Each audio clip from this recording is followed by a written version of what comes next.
Good afternoon, ladies and gentlemen. It is I, Imperial Dane, with another Propagandacast for you, my wonderful viewers. And today we have a 1 versus 1 on Semois. Yes, indeed, this lovely little quaint French village near a river is once more the site of a battle in the fields of World War II. So, let's have a look at our contestants today, or of course the two opposing forces, the armies who shall be facing off. And in this southern part we have Captain Charger of the 2nd Armored Division, part of its mechanized infantry regiment, quickly moving in to stop what could possibly be an armored German attack towards Carentan. And who will be leading this attack? It is Gulcasa, Hauptsturmführer Gulcasa of the 17th Panzer Grenadier Regiment SS, ready to relieve the beleaguered Fallschirmjägers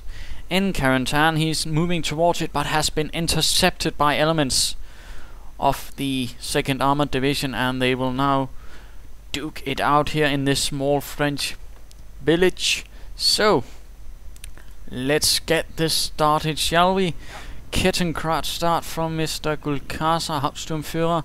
And of course the usual Panzer Grenadier team on the way. In the south we have the usual engineers setting up a barracks.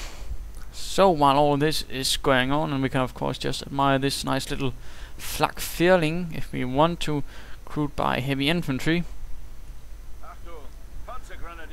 But the 17th SS Panzer Grenadier Division Götz von Berlichingen, or something like that, I'm always had a bit of a problem pronouncing that last part, was an SS division raised from ethnic Germans from Hungary and Romania, in fact Volksdeutsche as the Germans called them, and was named after a famous mercenary commander, I believe, in Germany during the 16th century or 15th, who was known for having a sort of prosthetic arm, very crude but still capable of grasping a sword.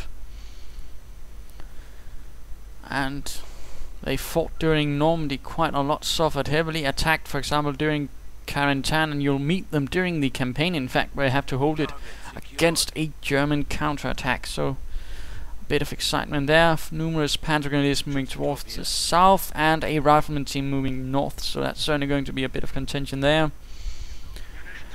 And other things to note was that it's Panzer Regiment, since all SS Panzer Grenadier divisions had a Panzer Regiment, although they were not really supposed to. But the guy behind it all, Himmler, had the ability to do whatever he wanted, meaning he could call in a Panzer Regiment for it. And the only thing Mr. Heinz Guderian, who was the man in charge of it all, could say, well, no, you can only get assault guns. So that's what the 17th SS actually got for its armor for the most part.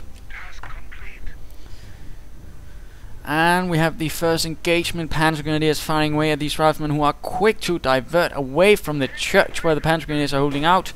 Kettenkrad being forced away by riflemen who are now moving in from the north, going straight behind the church where it won't really be able to fire much back. Left only one window suitable, and these Panzer Grenadiers are being engaged right out in the open. One rifleman down though, being shot right on the road. Now setting up in this small nice house with its little shed and stone walls, taking up positions in this building and firing away at these riflemen.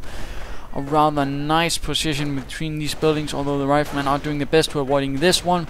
Now moving up behind this old pickup truck, firing away at this side of the building. Only 3 Panzer Grenadiers able to return fire, or at least 2 it looks like in this case. 1 Panzer Grenadier down, the other moving up as well, but Panzer Grenadiers are moving in from further sides, firing at these riflemen who are dangerously exposed and low on health right outside. Oh dear, looks like they'll be cut down in cold blood by the veteran Panzer Grenadiers, and looks like these riflemen are falling back in great numbers and being outmaneuvered and outgunned.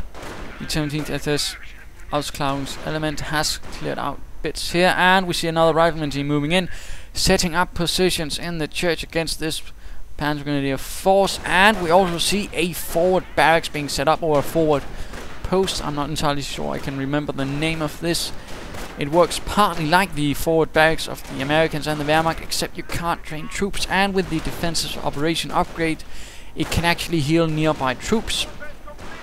Certainly very early to get it like that, I might say, and still no real support for his units, just more Panzer Grenadiers, a fourth team on the way, although looks like it will have to be diverted as this Carentan is getting ganged up on by this rogue band of engineers, taunting and bullying this poor Carentan who is desperately trying to get away.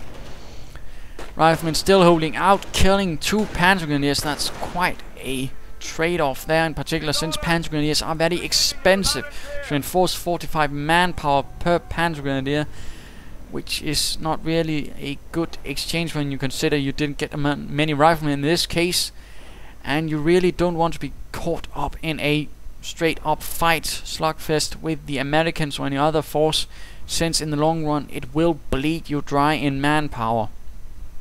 You want to stay mobile, fleet on foot, and generally strike from all positions, inflict maximum casualties, and then get out of there or annihilate the enemy. You generally don't want to be caught up in a prolonged fight with them, as the Panzer Elite is not really made for attrition. It's more of an elite strike force.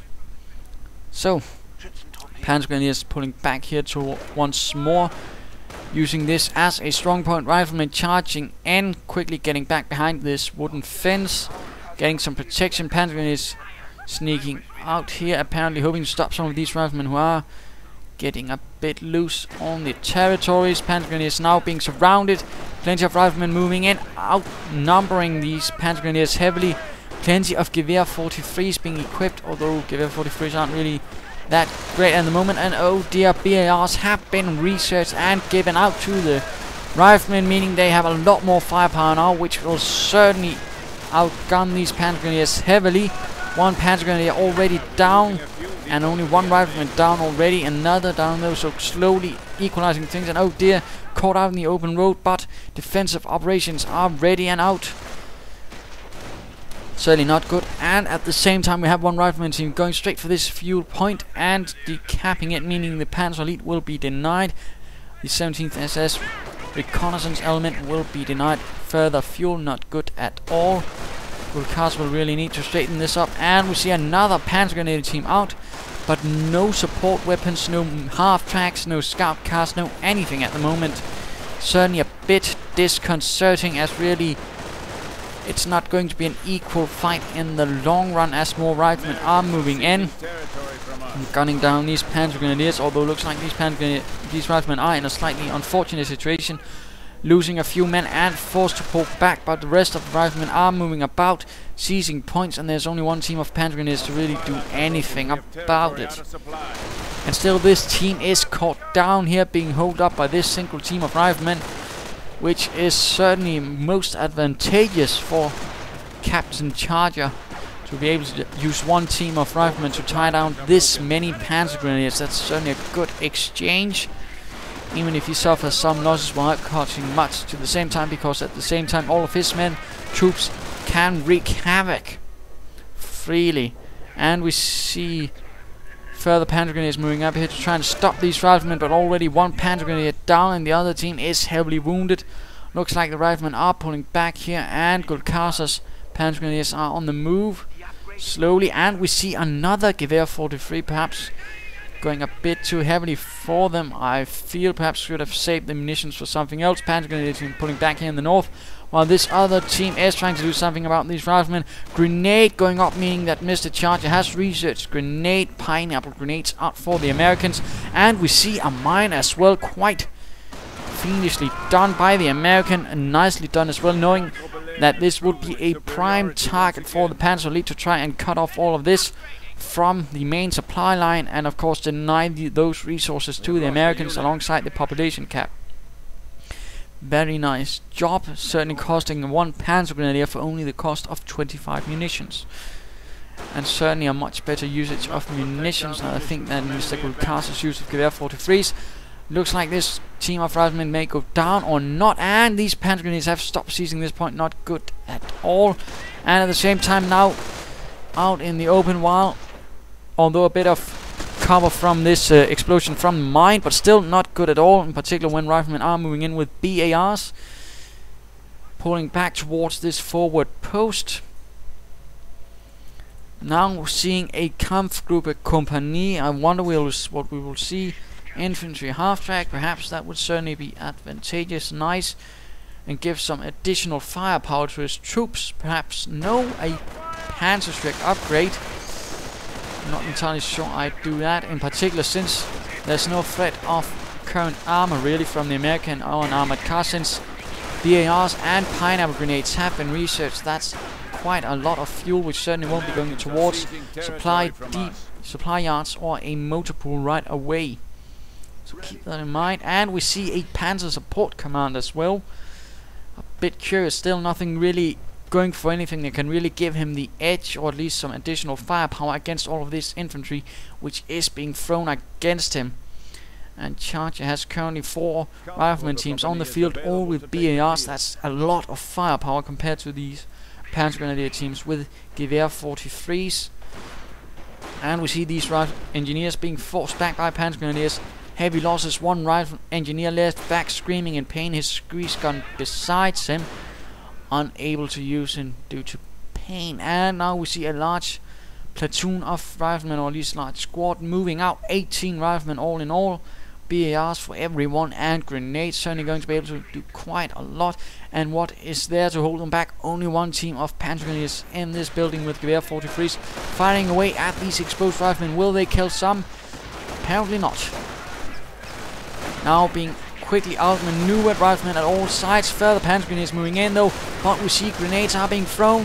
Panzer Grenadiers forced to get out unless they suffer an explosive death in the confines of this small building. As riflemen are inching slowly forwards through this small marketplace, I suppose it might have been once. Stalls and everything out there, but now only a staging area for American assault. And Panzer Grenadiers moving into this house of guard, firing away, hoping that the old saying Gott mit uns will help them. Certainly looking alright at the moment, but further riflemen are on the field. Panzer Grenadiers charging right up to the riflemen with BARs, but they are apparently occupied with these Panzer Grenadiers in the building, so not bad, but generally you don't want to run into riflemen with BARs. That's a good rule of thumb. And that team did get veterans 1, but was completely slaughtered by the elite Panzer Grenadiers, who have gained offensive veterancy 1, which will certainly make them more accurate with their Gewehr 43s and make them shoot faster. So that's always nice. Riflemen going for this cut-off point. Will these Panzer Grenadiers be able to stop them? Oh dear, moving right into the open, not really using these hedges nearby for cover. Not good, I think. And what do we see? Anti-tank half-track, really expecting this armored threat, but not really seeing it, and nothing